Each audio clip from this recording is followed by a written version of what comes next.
안녕하세요. 저는 학부대학 소속의 박도나 교수라고 합니다.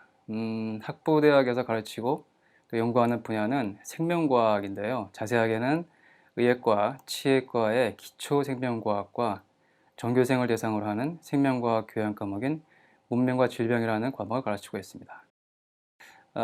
저는 연세대학교 생물학과에서 학사, 석사, 박사를 마쳤고요. 박사 후 연구원과 연구기술 생활을 미국 오하이오 주립대학하고 캐나다 브리티시 콜롬비아 대학에서 했습니다.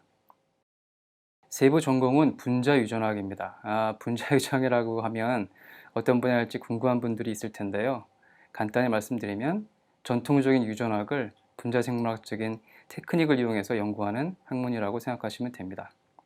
물론 유전학이기 때문에 돌연변이체를 많이 연구를 하겠죠. 연구 대상은 우리나라 공식 학명으로 예쁜 꼬마 선충이라고 하는 토양 선충을 이용합니다. 초파리 쥐처럼 동물학 연구의 모델 종 중에 하나입니다.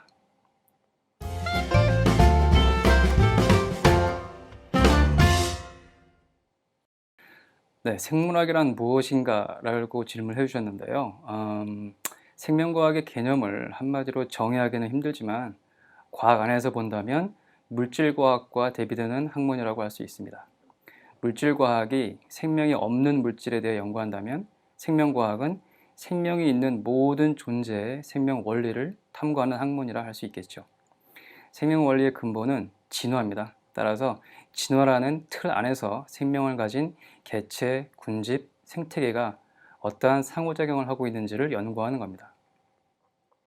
상호작용은 생명을 가진 존재들 사이에서만 일어나는 것이 아니라 생명체와 비생명의 물질 세계 간에서도 당연히 일어납니다.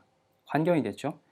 또한 생명을 이루는 하나의 세포 안에서도 헤아릴 수 없이 다양한 상호작용이 일어나고 있죠. 그 과정을 멈추는 것이 생명을 다하는 순간입니다. 따라서 생명과학은 위에 말씀드린 현상을 여러 방향에서 바라보면서 연구하는 것입니다. 생명을 바라보는 방향에 따라서 생태학이 될 수도 있고 분자유전학이 될 수도 있죠. 하지만 추구하는 최종 목적은 같습니다. 생명의 원리죠.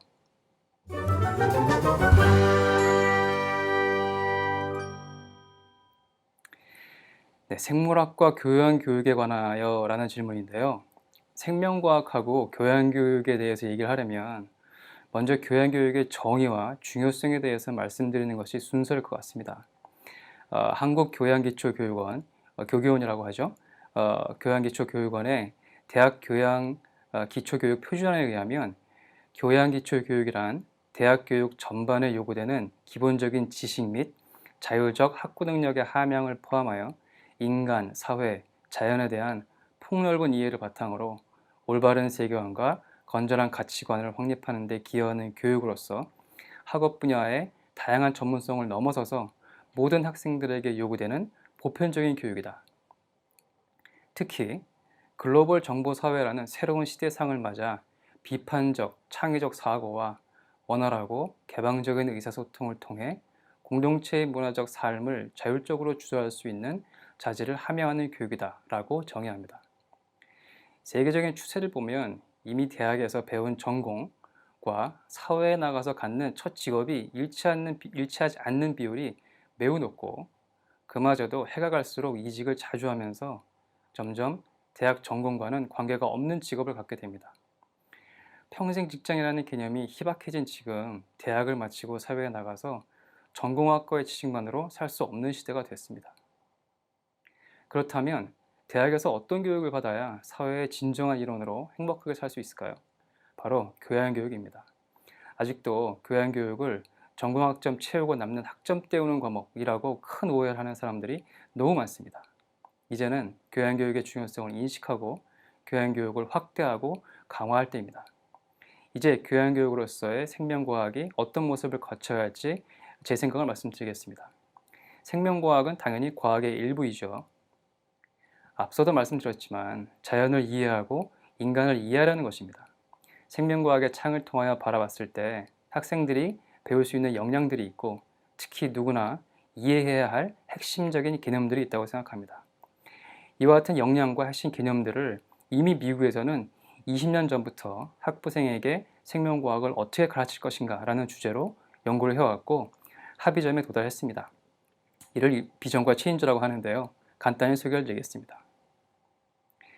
생명과학을 통해서 학생들이 갖출 수 있는 역량은 6가지 정도 됩니다. 첫 번째는 과학하는 과정을 이해하고 적용할 수 있는 능력이고, 두 번째는 수치 문해력의 함양, 우리가 이제 quantitative reasoning이라고 얘기를 합니다.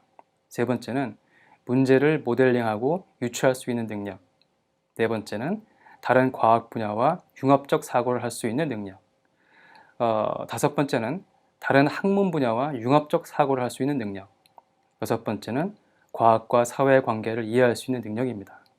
그리고 생명과학을 통해서 누구나 이해해야 할 핵심 개념들은 첫 번째는 진화, 두 번째는 구조와 기능, 세 번째는 정보의 전달, 교환과 저장, 네 번째는 에너지와 물질의 변형과 흐름, 마지막으로 다섯 번째는 시스템적인 이해입니다. 우리나라에서는 제가 말씀드린 사항에 대한 논의가 있었다는 것조차 모릅니다. 슬픈 현실이지만 저희 교양과학 연구소에서는 아래 5가지 핵심 개념을 중심으로 위에 6가지 역량을 심어주기 위해서 교양 및 기초교육을 하려고 노력하고 있습니다. 결국 생명현상을 통해 자연을 이해하고 인간을 이해하는 것이 교양교육으로서의 생명과학이라고 할 수 있습니다.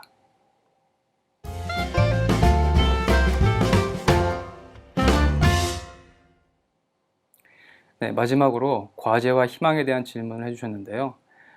위에 말씀드린 역량과 개념들의 교육 목표를 이루기 위해서는 교수 혼자만의 노력으로는 불가능하다고 생각합니다.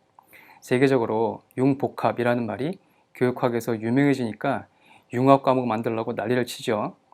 그래서 한두 달 만에 2과목 담당하는 교수가 팀티칭으로 자기가 가르치던 것 그대로 짬짬이식으로 반반 강연을 합니다. 이런 건 오히려 교육에 방해가 된다고 생각합니다.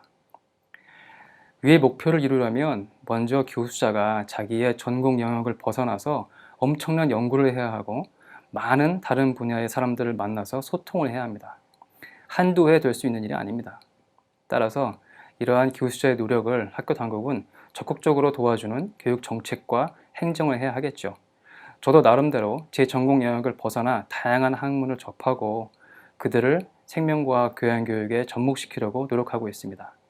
보다 실용적으로는 생명과학 교양교육에 적극적으로 학생들이 실험에 대한 경험을 해보도록 하는 것이 목표입니다.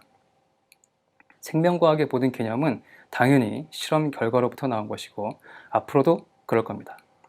자연을 탐구하는 방법인 실험을 이해해야 하고 가장 쉬운 방법은 자기 손으로 직접 해보는 겁니다. 교육학에서는 문제중심 학습법, 이거를 Problem Based Learning이라고 하는데요. 이런 말을 자주 사용합니다. 필드에서 과학자들이 실제로 수행한 데이터를 비전공 학생들도 이해할 수 있도록 개념과 방법론을 잘 설계하여 가르치면 과학하는 과정을 대리 경험하도록 할 수 있습니다. 앞으로 보다 적극적인 문제중심 학습법을 이용한 교과목을 개발해서 누구라도 생명과학을 연구하는 방법, 생명과학의 핵심 개념 등을 이해할 수 있도록 하는 것이 목표이자 희망사항입니다. 다른 분야보다 생명과학의 발전 속도가 너무 빠릅니다. 이제는 생명과학을 이해하지 못하면 심각한 손해를 보는 세상이 됐습니다. 저희 교양교육연구소에서는 그런 면에서 항상 책임의식을 가지고 생명과학을 가르치도록 노력하고 있습니다. 두서없이 말씀드렸는데 도움이 되었으면 합니다. 힘든 시기에 모두 건강하시길 바랍니다.